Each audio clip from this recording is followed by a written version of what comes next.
Hello, everybody. Dumelang. Welcome to yet another episode with us on Blooming But I Fly. And like every week, I say I am so excited for today's guest. Somebody said I'm always saying that because I am. Every guest that comes here is special. Every guest that comes here is unique. And I am always appreciative of every guest that comes. So welcome, Tshego. Thank you. Today we have Tshego Gaelae.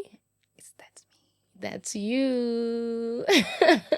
That is me. That is you. Thank you so much for taking the time to come today. I've You're been welcome. I'm so waiting happy to for be here. you. I'm so happy to finally be here. Right? Yeah. You've been a booked and busy girly. Yeah, I've been booked and busy. Booked, busy, and blessed. Yes. That's how I coin my year. Booked, Okay. busy, and blessed. 2024 has been booked, busy, and blessed. Yeah, absolutely. That's been my year, really. Before we get into your year, let me introduce you properly and put some respect on her name. Tshego Gaelae is Mrs. South Africa 2024. Yay! She's an attorney, a digital creator, a brand ambassador, a mom, a wife, and I'm putting this into the universe. By the time they watch this episode, she will be Mrs. World 2025. Yay! I am claiming that. Yes, claiming it. I am receiving it. I am putting it into the universe, right? Yes. From your lips to God's ear. Yes. And it sounds like music in God's ear. Lady, you're going to Vegas in January. I'm going to Vegas literally in 6 weeks to represent South Africa at Mrs. World. How are you? And I am so excited. I'm nervous, but a good nervous. Like a good nervous. I'm prepared. I think I love that. I'm prepared. I've done the work. I am doing the work. And really the work is myself. I'm not separated from what I do that I feel is what I will be bringing to Mrs. World. Okay. So on a daily basis, I live it, I walk it, I speak it, I am about it. And come what may on that Mrs. World stage, come what may, I know in my heart of hearts that I would have left my heart and soul on that stage, and I intend to do my absolute best to represent my country. I love it. I love it. You live it every day. What does that mean? I am about it. It's everything that I'm about. I'm a child's keeper. I'm a legal eagle. I am a teacher, not qualified, but I enjoy doing my bit to share some sort of knowledge and also to pick up knowledge wherever I can. I'm a children's keeper, my NGO. I have such a soft spot for children being children. I don't like children having to worry about things that they shouldn't be worrying about. And so when I clubbed together with two of my friends and then colleagues, we registered our NPO. We are our children's keeper. And we just wanted to do our bit to try and alleviate a pressure that children tend to have to worry about that they shouldn't be worrying about. We know how easily children will find anything to pick on the next child about. And it really should not be school uniform. It shouldn't be school uniform. And that's where we come in. We collect donations. That's the drive you're currently This is doing. the drive I'm currently doing ahead of the 2025 school year. We collect donations, financial. We collect school shoes. We collect accessories that go with school uniform, like ties, socks, and we donate those to underprivileged schools.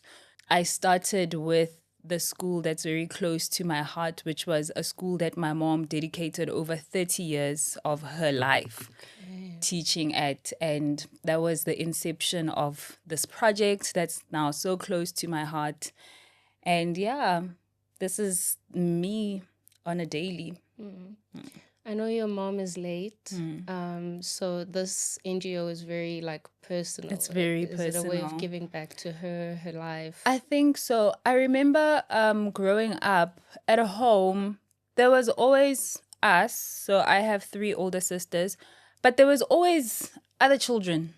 There was always like other children. My mom wouldn't stop the teaching at school. I could realize, I could pick up from there how important general children's well-being was to her.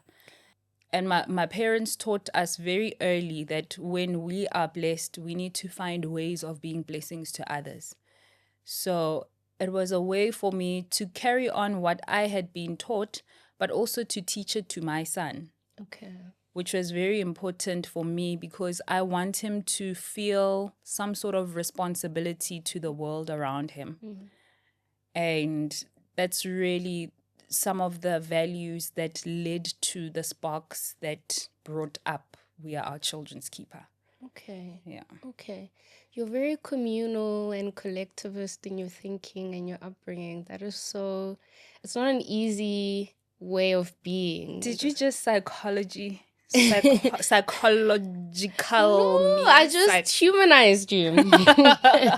I'm just listening. I'm paying attention and I'm taking notes. You know, in a world, I mean, even in a South African context, right? We are very like communal as a country, but I think it's getting harder and harder to be that way, especially economically.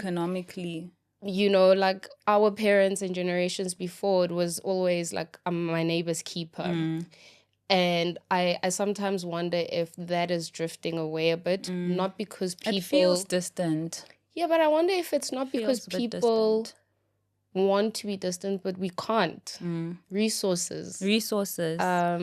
And safety. Economics. I mean, society, what it is now is not what it was then. Yeah. You know, so I think a lot of factors play a role when it comes to how we relate to the world around us versus how our parents related to the world around them. And in as much as we want to try and maintain some of the things that they brought us up with, it's not always easy. But if we find a way here or there, I think it's important to hold on a little bit to those things. So that's admirable, right? Where I suppose that those are the notes I'm taking, that somebody who still has that to their core.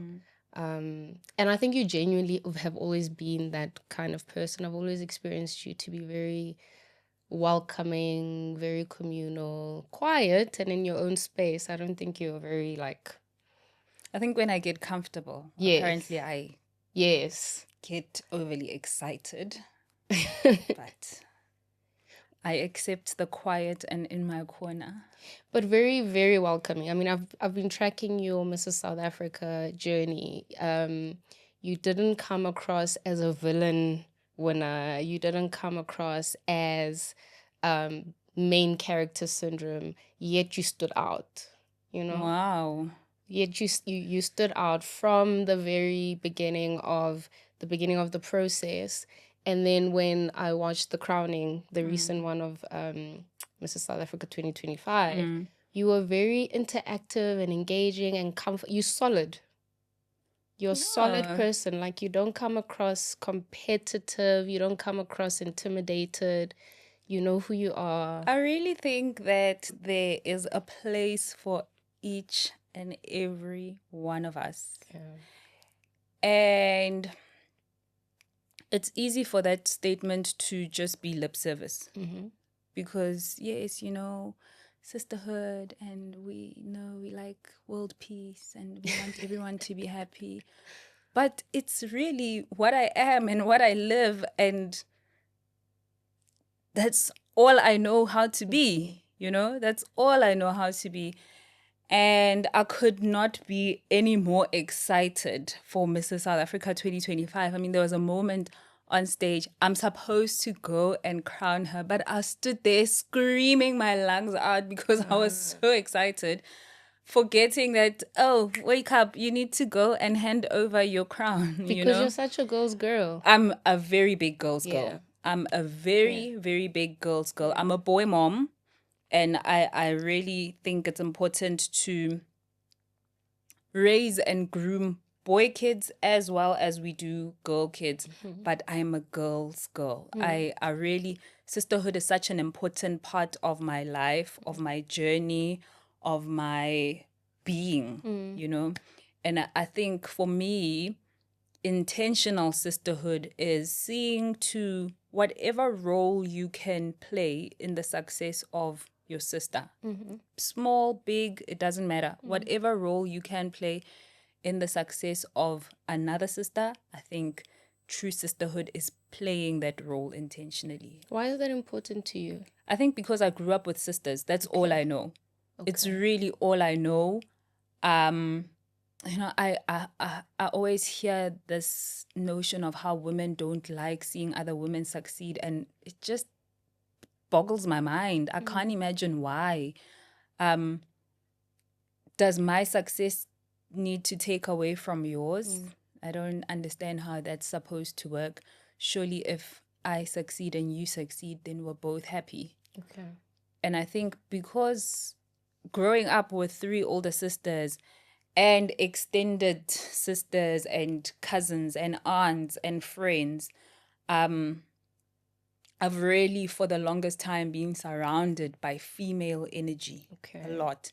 Positive female energy. Yes, I say that's important. I have encountered negativity. I think that's part of life. That is part of life, of figuring out that, oh, these are my people, these are not my people. Okay, that's fine. And not to put it so plainly that it sounds like in some instances it didn't hurt. It did. I think it comes with growing up. But I had to choose, especially growing up, I had to choose, do I want to be a part of those things that hurt me by other people? Do I want to perpetuate it? Do I want to be that for someone else? And I just chose no. That's and this not is me. This is how you got crowned, because I think that when you take on a responsibility like that, of that crown, when you say, this is who I am, you have to genuinely, authentically love people, be a positive person, that it leans towards life, health, goodness, positivity, right? Because that's part of the crown, that's the role. It's part of it. Absolutely. It's part of it, because you become a role model. Yeah. You become a role model. Yes, this is Mrs. South Africa, and you become a representative of a more mature type of woman, as in she is married. She is probably a little bit older. In most instances, she's a mother. So you become a role model. You can't pretend to like people, or maybe you can learn to like people. I don't know if you can learn to like people. I've just always been, I don't know if you can go into something like that and pretend. You know what I mean? You know? Like, there's so much that you need to be doing. There's just so much. So you can't really pretend. You can't, this is not a fake it till you make it situation. Yeah. So, yeah, I think I entered Mrs. South Africa for various reasons: to grow, to see myself out of my comfort zone, to engage with like-minded women, to learn from them. But I remember whenever I spoke about entering Mrs. South Africa, I never spoke about winning. So I didn't really see that happening. Really? I really didn't see that happening. Why not? And I think the shock on my face when I did win is evidence that I didn't see, that wasn't part of the plan. So, I mean, there's a series of crownings or stages, right? Like all pageants. Yeah. As you kept progressing, and as we kept voting, I thought, what was going on? I thought, okay, let's go, guys. Top 5. Okay, I'll finish top 5. I think that's like as far as I can push it. Okay, I'm in the top 5. Oh snap, I'm in the top 5. Now I need to answer a question on stage. Oh gosh, okay, can I do this? Can I not do this? you have no pageant history. Right. Okay. So what do you know about pageants? B, there's a whole crowd facing you, and now you are on the spot and you have to speak, and it has to make sense. However, you're an attorney, so you know what I mean. You do this on a daily. You need to think on your feet. You need to articulate yourself. You need to be mindful of your vocabulary, words. But you see, this is my job, and I will tell you about what the legislation says versus we are now on a stage, and this is poise and presence and stage, aura and all of that stuff. And it's a little bit different. And I just continued with what I know. I continued with what I know, what I believe in, what I stand for. And I think that is exactly what a representative of married women in South Africa should be. Authentic, true to herself, genuine about her care for the people around her. And really, that's the person I'm taking to Mrs. World. Okay. That is exactly the person I'm taking to Mrs. World. Well, you're going to represent us very well. I will do my best. Why pageantry, though? I mean, you could challenge yourself. You said it was a challenge. It was me wanting to grow. It could have been anything. How did you get to pageantry, especially because you don't have a history in it? In pageantry. So the reason why pageantry is linked to the reason why Mrs. South Africa. And that was because there's no requirement of a history in pageantry. Okay. And at the same time, this was my opportunity to physically kick myself out of my comfort zone. Do something different while you are ticking the boxes that you want to tick. Do something different. I know years ago I was interested in modeling. Okay. But I was snubbed so much that I accepted that it's never gonna happen. That's fine. What is the reason? You typically fit the aesthetic. I'm short. Where, ma'am? I'm short. In model really? In model standards, I'm short. How tall are you? I'm 1.7 on the dot. Isn't it usually 1.7, 1.73? Ladies 1.75 and above. Or 1.8 and above. Something like that. So apparently I'm short. I had various reasons. I'm short. My face is not commercial. My face is not unique. There's nothing striking about me. There's various reasons. This is a tough industry. It's a very tough industry. Already I'm like, how do you say that to someone? It's a very, very tough, and they're blunt. They're not going to sugarcoat it because they're not short of talent. Yeah. They're not short of talent. Are these agents? Agents. Okay. They're not short of talent. They can go out and scout and find exactly what they want. The struggle was even getting people that would be willing to represent you as a brand. Okay. Yes. Okay. So I don't know if I was jaded or I just I accepted. I said it's unlikely that it would happen. So even with entering Mrs. South Africa, I don't think winning was on the radar because of so many of the reasons I'd already gotten. Okay.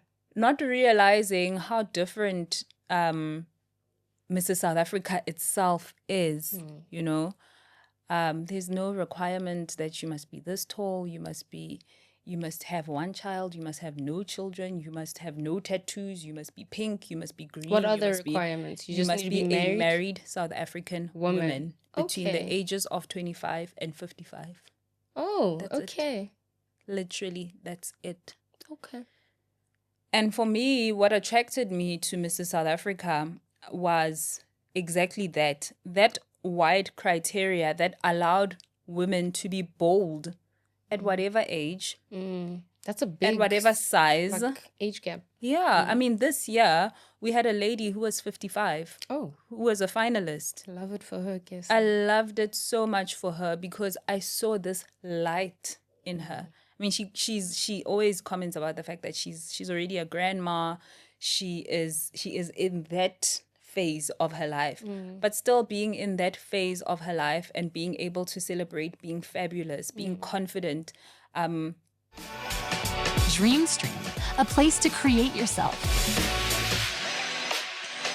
Record video, music, and podcast in our full-service studio.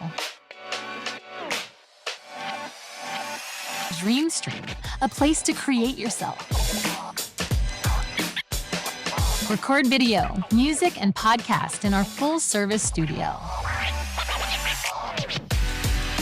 DreamStream, a place to create yourself.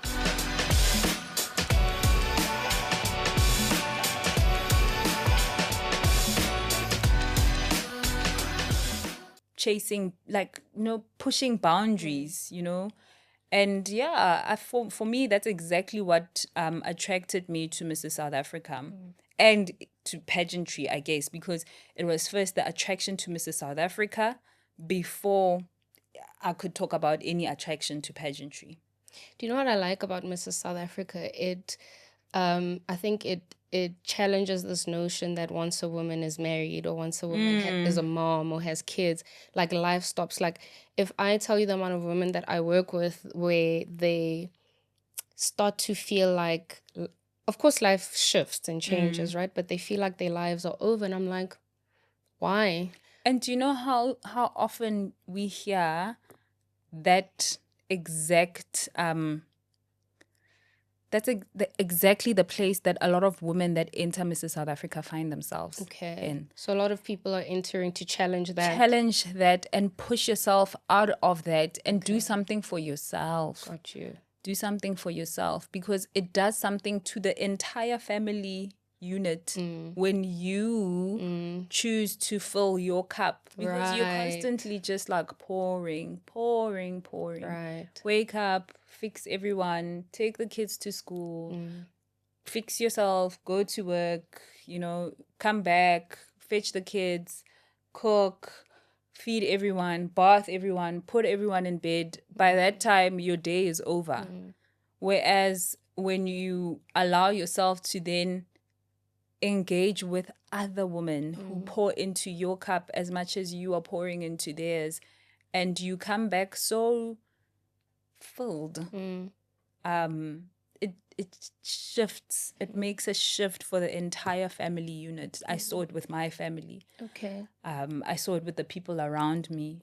I saw it in my engagements, in how I interacted with people, in how people received me versus before I entered the pageant. Well, let's get into a little bit of that, right?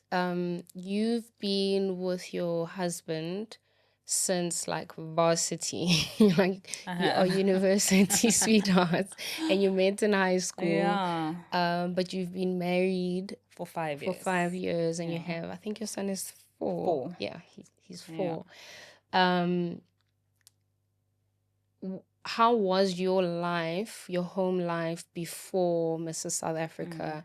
You saying that people were receiving you differently now versus after. My home life was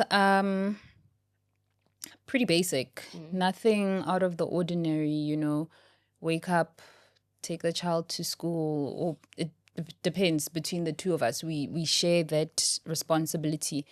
Either one drops and the other picks up, or vice versa. So it would be a wake up, take child to school, go to work, pretty mundane type of situation. Go through your day, my corporate day. I was in corporate at the time. Go through my corporate day, knock off, fetch child, go home, supper, bath the child, in bed. I now have to prepare for the next day. So the day is pretty much over. Okay. There's not really much different. That there wasn't much of a difference from that day to the next day to the next day. Weekends, you are probably mothering. You're finding an activity for your child. Yeah. Oh, there's a new spot here with a jumping castle. I guess that's what we're going to do. Let's do that, Right. And that was pretty much my life. 9 to 5.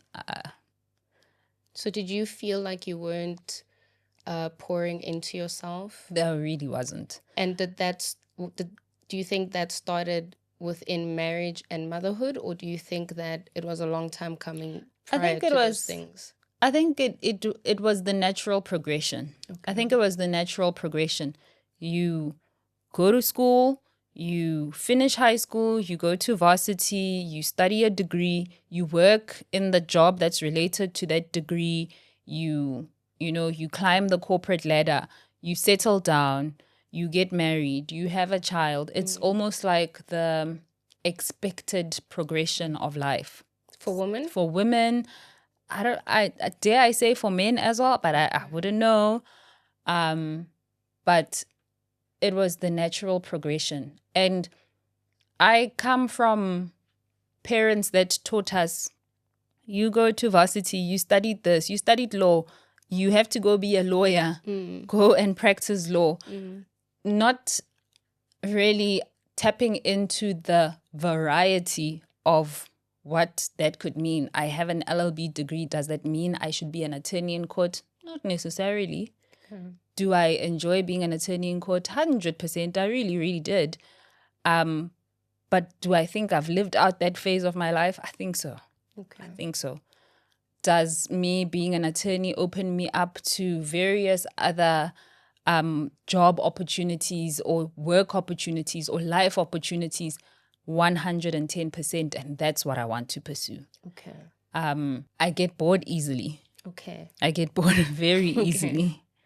So I enjoyed, I think the last 2 years, I've enjoyed the newness of life. It just feels like new, and allowing myself to shift away from the norm or the expectation, really, of the normal progression of life, to see what else is out there, to see who else is out there, and what else I can learn from those people and from those situations and from those experiences.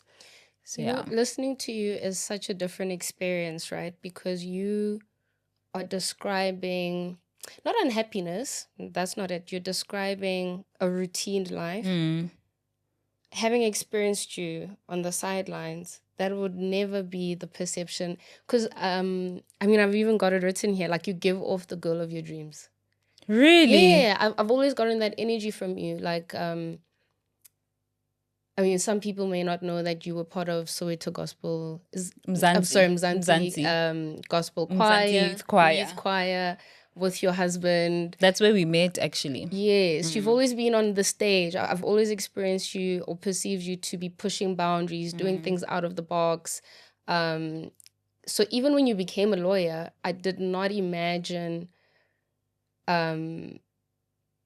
the routine you're talking about, like doing things because of expectation. It always felt like you pushing a boundary, starting your own firm. And now I don't know. Isn't it interesting how you experience yourself and how we perceive you? But I also think that it talks to how harsh we tend to be on ourselves. Yeah. Because I think I'm my own worst critic. Yeah, we tend to be.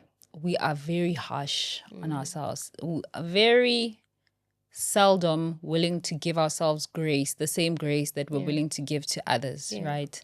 I think maybe it speaks to that. Maybe I need to ease up a little bit. Or validity, like very often we don't see ourselves, like we don't see ourselves, right? But also, I don't know if it's something that it's a way that we've been raised, maybe.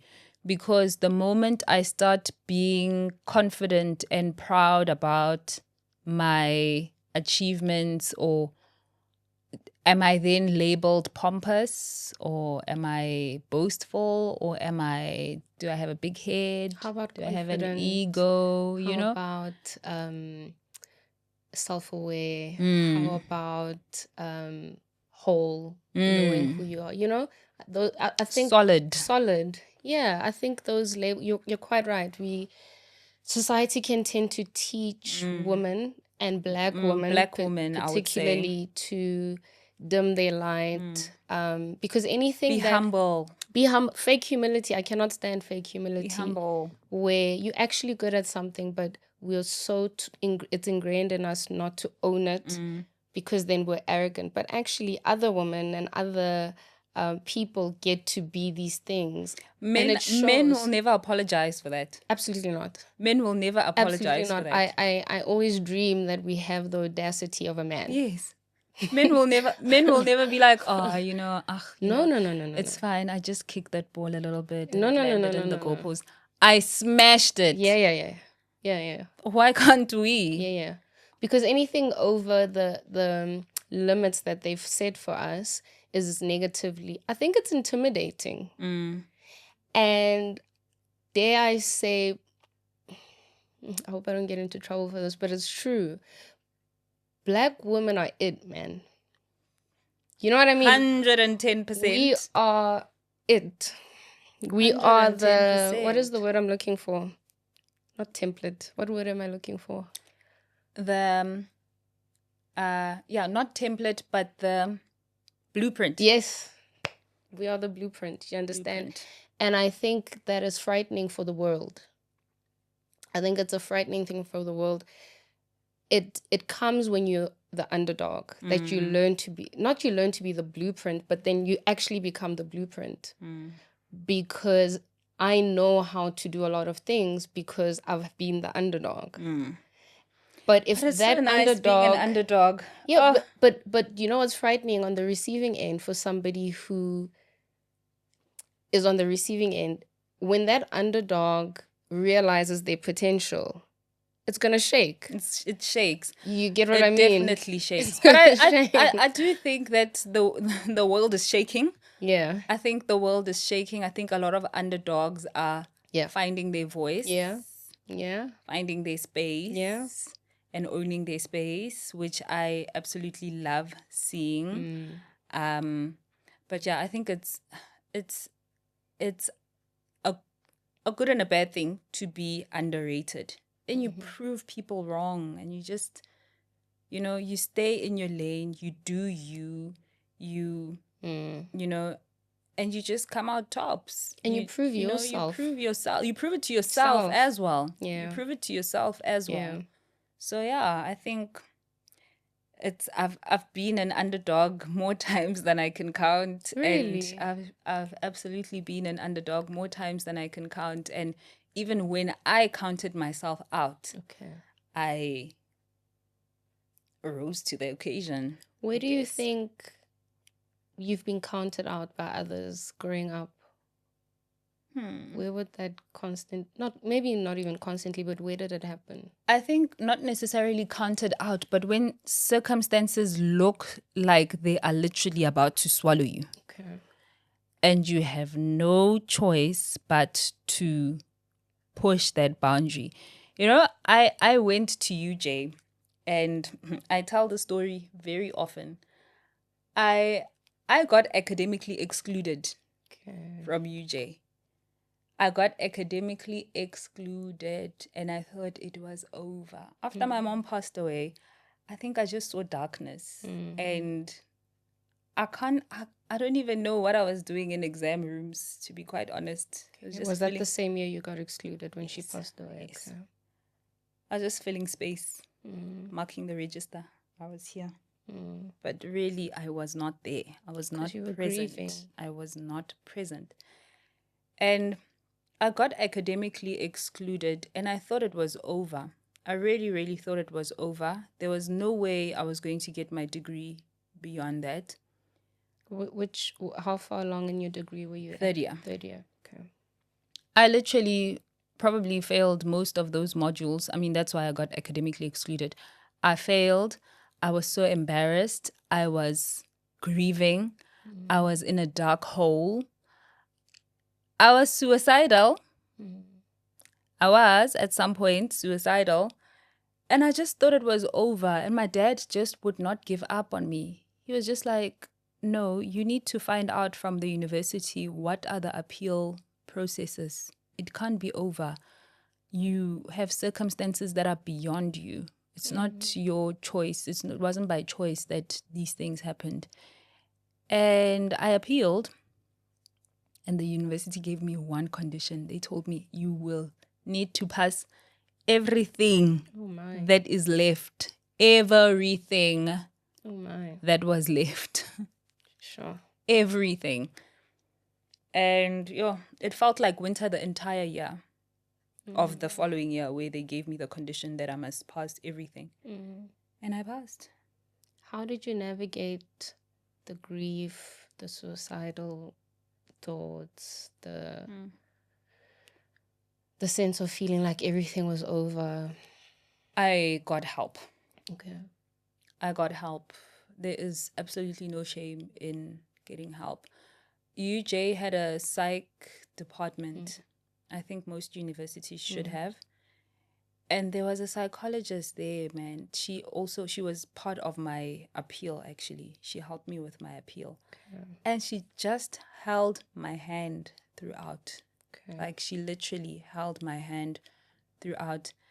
And like, I knew that there's so many, I don't know if at the time I was doing it really for myself or for everyone that kept saying, no, you can do it, let me help you through this. But whatever it was, whether it was for me or whether it was for them, thank you. Because that's how I made it out of that particular phase. And I don't know if grief or grieving really ends. No. I don't know if it really ends. I mean, it's been 13 years. It's a lifelong lived experience. Over 13 years since my mother passed away. And you just don't forget, There's times where the air will smell like that night. And, it takes you right back. And, I think focusing on the goals, focusing on, okay, we've now achieved this goal. What's the next step? Where do I want to see myself? Focusing on those aspects and not necessarily ignoring the grief. Not to say that it went away, but it wasn't the main character. Okay. It wasn't the main focus. It wasn't the main story. Deal with it, yes. Give it its time, yes. But don't unpack and stay there. Okay. Don't settle there. Okay. Suppose it helped to have something to channel absolutely that experience and those feelings and emotions into. I think it can get very hard when somebody struggles to find the thing to that pull pulls you out. Yeah. Because I mean, there's loss and then there's loss of a parent, yeah? And the thing is, we can't run away from it. Yeah. That is the order of life. But it's also the timing. To lose a parent in varsity is different to if, you've grown and... My mother wasn't at my wedding. And you in your 60s. You know what I mean? My mother doesn't know me as a grown woman. Yeah. My mother doesn't know me, the mother. Yeah. So, I feel like, I don't know, robbed, but who am I going to blame? This is life. And unfortunately, this is the natural progression of life. When I look back, my mother did what she was supposed to do. She raised her children. I had that year and the following year left in varsity. And she left, even when she left, the money for my last year in varsity, it was there. She paid it. So my mother... And I'm her last child. So my mother raised her children, really. There's really nothing. Oh, but you never stop, right? You really know, you never stop.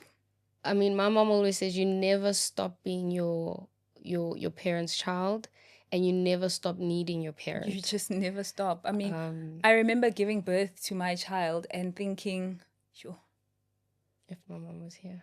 I understand that I'm surrounded by all these people, but the one person that I need to be here with me right now, the one person can't be here. Especially in our culture where it's so big that when you give birth, it's huge. Mom comes and she helps. And Dreamstream, a place to create yourself. Record video, music, and podcast in our full-service studio. Dreamstream, a place to create yourself. Record video, music, and podcast in our full-service studio. Dream Stream, a place to create yourself.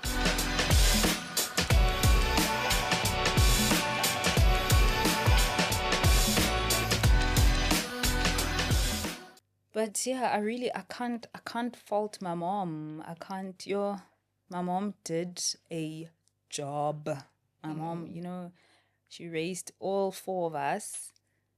And yeah, my parents worked hard. And I think I also see it in my dad. Okay. And I see that they were such a unit that I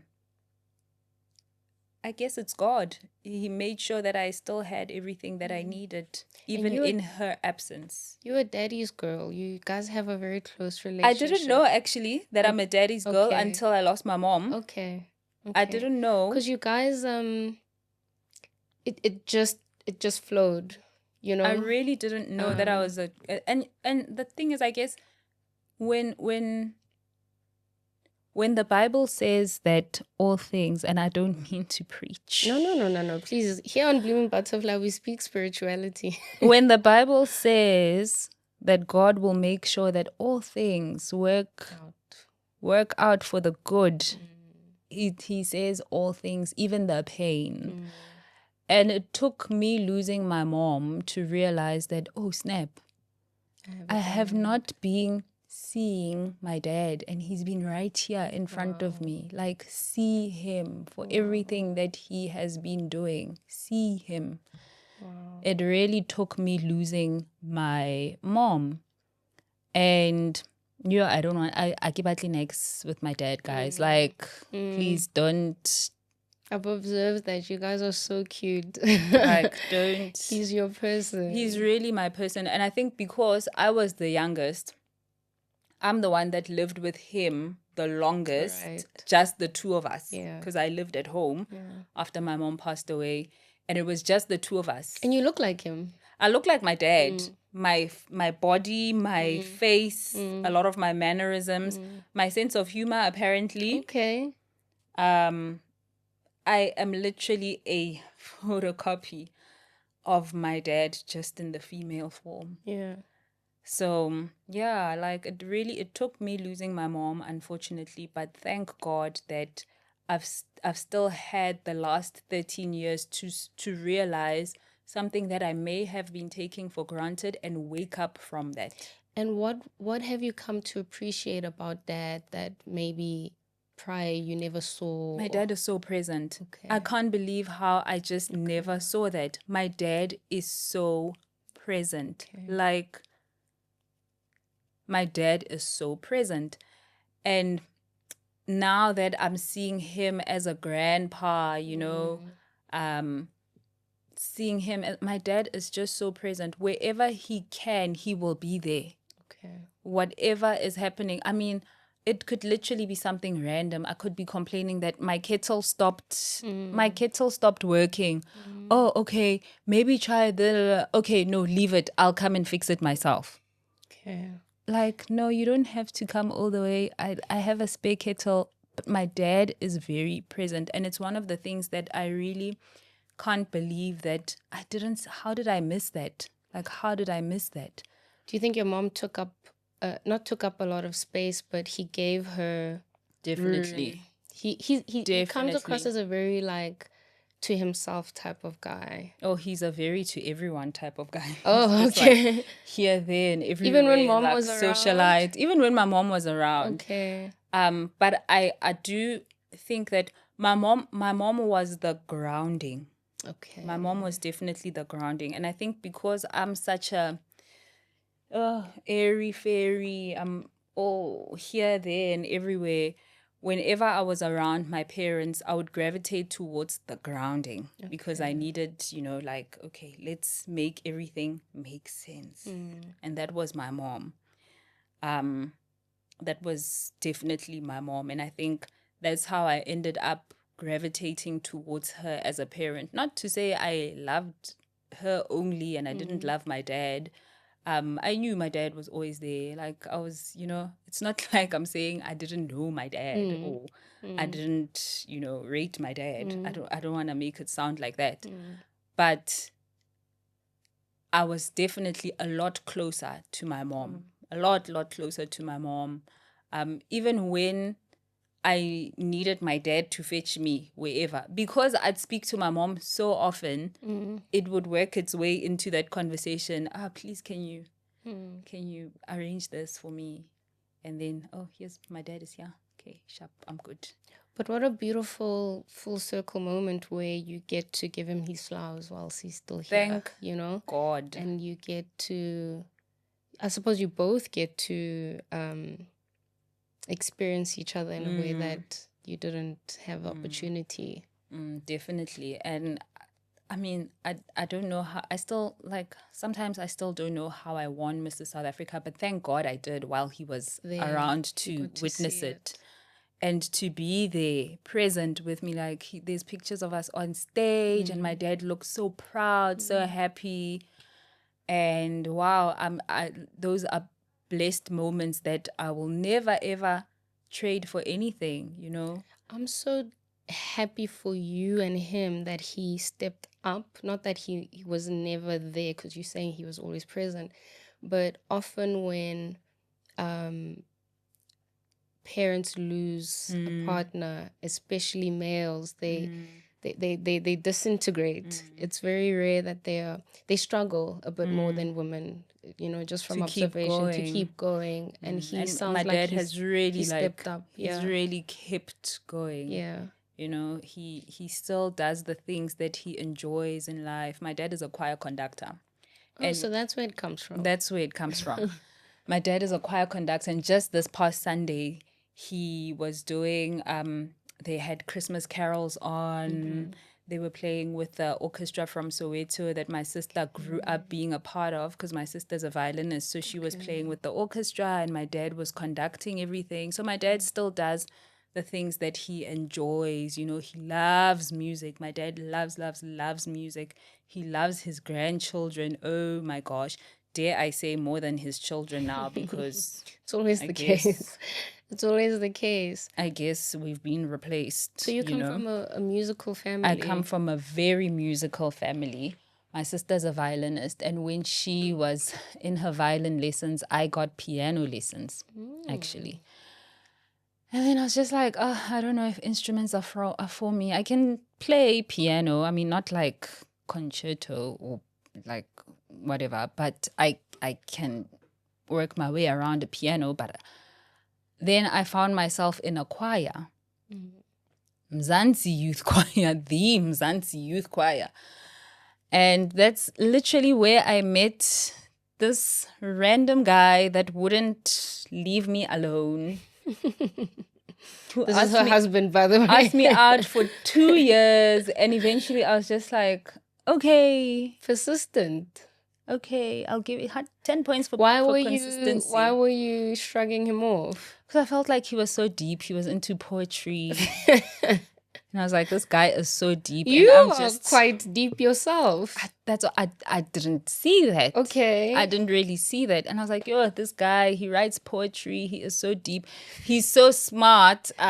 Please, I think he's not realizing what he's getting himself into, because he's going to be so bored with me. And I'm loud and Yet you guys were doing the same things. That's so interesting. You guys you guys grew up together. We literally grew up within the same circles and didn't know it. Okay. Because our parents were both within like musical spaces and we didn't know it. Okay. We just didn't know each other. And both moms were in education. Both moms were in education. You guys have lived a parallel life. We've lived a parallel life. His mom passed away 10 years after my mom. His mom literally became my mom after I lost my mom. So it was literally like reliving the pain twice when his mom passed away. But we've lived a parallel life. We went to primary school within 5 kilometers of each other and didn't even know it. Wow. So, we've literally What keeps, that's how many years? Together. If varsity, I mean, it's more than 10 years. We have been together for Probably close to Since we over were 15. 18, really. Yeah, Since we were 18. it's close to 20 years, guys. Yeah, 16 years together. Helena, like teachers, how do you years keep together. something like that sustainable, going, happy, healthy? Sure. I mean, it's not without its challenges. Okay. I'll definitely be honest about that, but it's choosing to work through. I'm very nosy. You know, in couples saying it takes work and this It challenges. takes work. What does that mean? What are the What are the challenges? It means one is not going to know how to bring up a topic and the other one is going to be upset. Okay. It definitely means one is going to finish the packet of chips and the other one is going to be more upset than is necessary. Okay. It's going to mean one is going to always drive the car and not wash it or put fuel, and the other one is going to find themselves laboring to wash the car and fuel. But because it's out of choice, but also it takes the other seeing the other. And it takes the one that's not being seen waiting to be seen, because you may not be seen or appreciated in the time that you need and want. I think being in a safe space to say, bruh, I'm doing this and you're just not seeing. And not making it sound like I'm demanding of your validation or acknowledgement but it's those things. It's part of those things. But also taking the time to take stock and to see the other, to recognize that you understand that I love you when I acknowledge the things that you do for me, or you understand that I love you when I talk to you in a certain way, or you understand that I love you when I buy you flowers, or you understand, and realizing that I don't necessarily communicate love in the language you understand as love, but I will take this moment to communicate it in your way. Okay. Because it's for you. And I want you to be happy. You being happy. To love somebody in their love language. In their love acceptance. Love.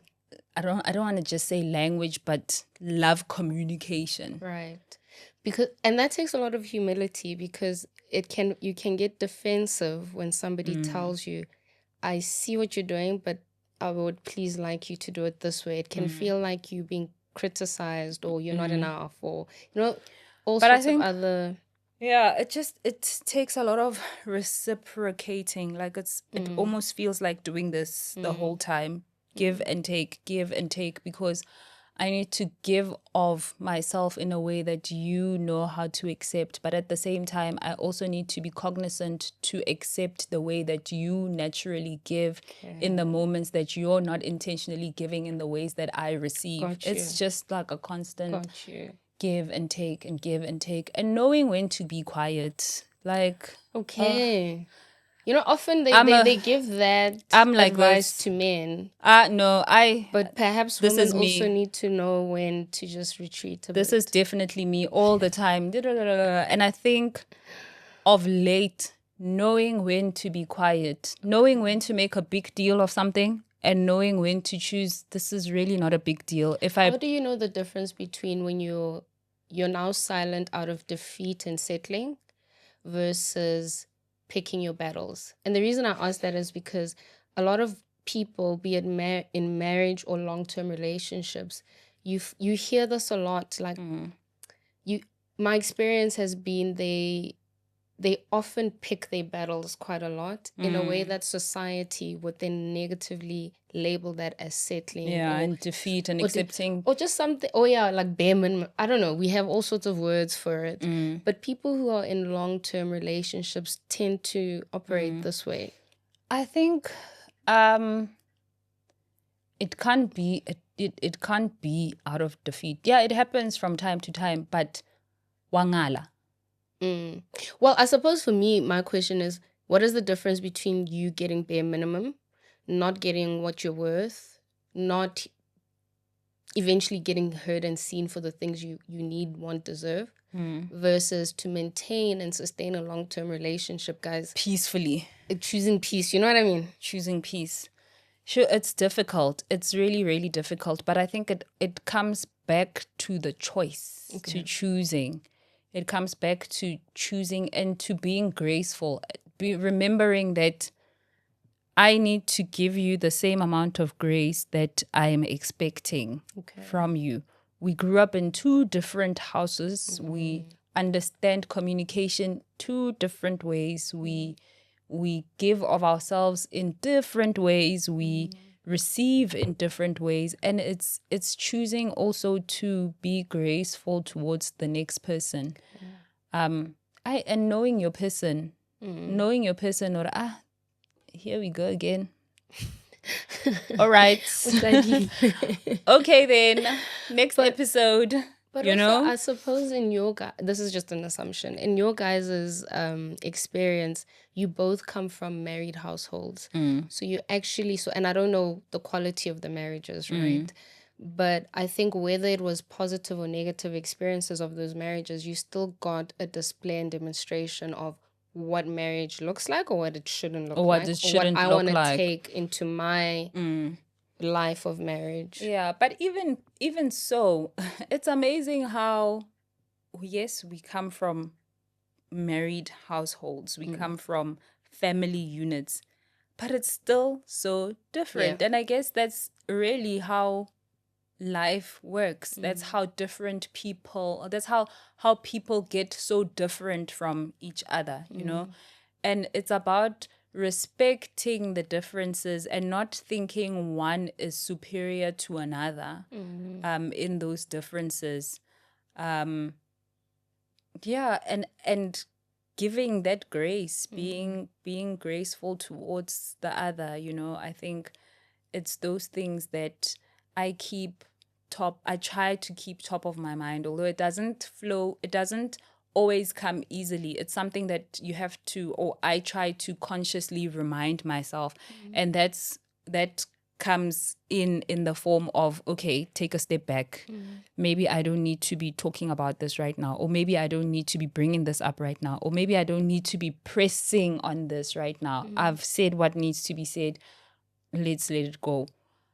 Or, okay, maybe I need to be listening differently because he's not saying what he would say in a way that he would say it. So maybe I need to tune my ear differently to what I'm picking up right now. So it's a lot of moving parts at the same time, but it's a choice to let those parts move to a rhythm that works for the both of us. So yeah. I love that. I love that. What have you gotten? Okay, so when you entered Mrs. South Africa, you were entering for growth, challenging yourself, proving to yourself, getting out of your comfort zone. You said you get bored easily. For somebody who gets bored easily, you're very stable though, because you're able to sustain a law career. You're able to be a mother, a wife, and in a relationship of 16 years. So you're not a destructive bored, because people get destructive. Anyway, you entered for those reasons, and that was your expectation. What did you get? What did you end up getting? Actually, someone asked me that question a couple of weeks ago, and I was telling them that something that surprised me that I got out of entering Mrs. South Africa has very little to do with me actually, but it's seeing my son so confident. Oh, okay. Literally seeing my son so From watching confident you? from watching me, I guess. My son has always been friendly. My son has always been not too shy. Like, you know, he'd be able to walk up to a person and say hello. But I've just seen a shift, like a level up in his confidence. I mean, he's only 4, but still, he tells me about being brave. He tells me about doing things that he can say to me, I was a little nervous. I was like, you were a little nervous? And I'm able to relate it to him, to say, you saw me on stage. I was a little nervous, but I won in the end, you can also win if you decide to be brave and choose bravery over the nerves. That is so And amazing. since using analogies like that for him and seeing it shift his confidence has been one of the biggest highlights for me. Outside of that and the things that people can see, what you get out of winning Mrs. South Africa, the things that people can see, you walk around in a crown, you drive a Cherry for a year, you get this, you get that. I got business partners. I got business partners. I got sisters. I got, when I talk about sisterhood and the sisterhood that I got out of Mrs. South Africa, it's just out of this world for me. And it goes back to, which really fills my heart and makes my soul so warm, because that is who I am. The sisterhood that I got out of Mrs. South Africa confirmed completely for me that we're doing something right as women, clearly. Because my success and your success, my success shouldn't take away anything from your success. And that's literally what I've seen in my journey towards becoming Mrs. South Africa, my journey as Mrs. South Africa, and now that I'm on the other side, my journey post being Mrs. South Africa. And yeah, it's those things that I got out of being Mrs. South Africa that no one will take away from me, Do you know what's beautiful? It's a full circle moment where somebody who pours into her community, who's a girl's girl, who is about beyond myself, got all those things back. Even the confidence where there was rejection and all sorts of things. You get it through your child and you get it back. That is so beautiful. It's really, really a full circle moment. And I think, dear God, I'm not saying I want to die, but no. That's where I feel we're not ready. But I'm not ready. First of all, we're going to Vegas. Yes, I need to go. We're going to Mrs. Vegas. But I'm just like, thank you, God. Thank you. Beautiful. So yeah. Thank you so much. This has been very so much. wholesome. I've got a lot of gems for myself that I'm going to reflect on. But before I let you go, Mama Haye, we do a little thing where I ask you to close your eyes and just trust me. Okay. I don't trust very easily, but okay. Trust me, you've been with me for an hour.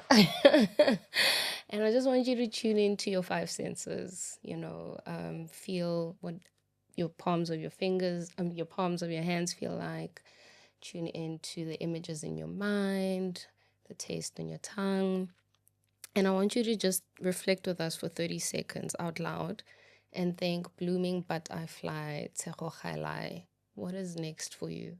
Mrs. World. Okay. Mrs. World, as a child's keeper, as a legal eagle, as a teacher, unqualified. The world is my absolute oyster. And I'm getting ready to show my child the world. That's what's next. Oh, I love that. Okay. Thank you. Thank you. Bye, guys.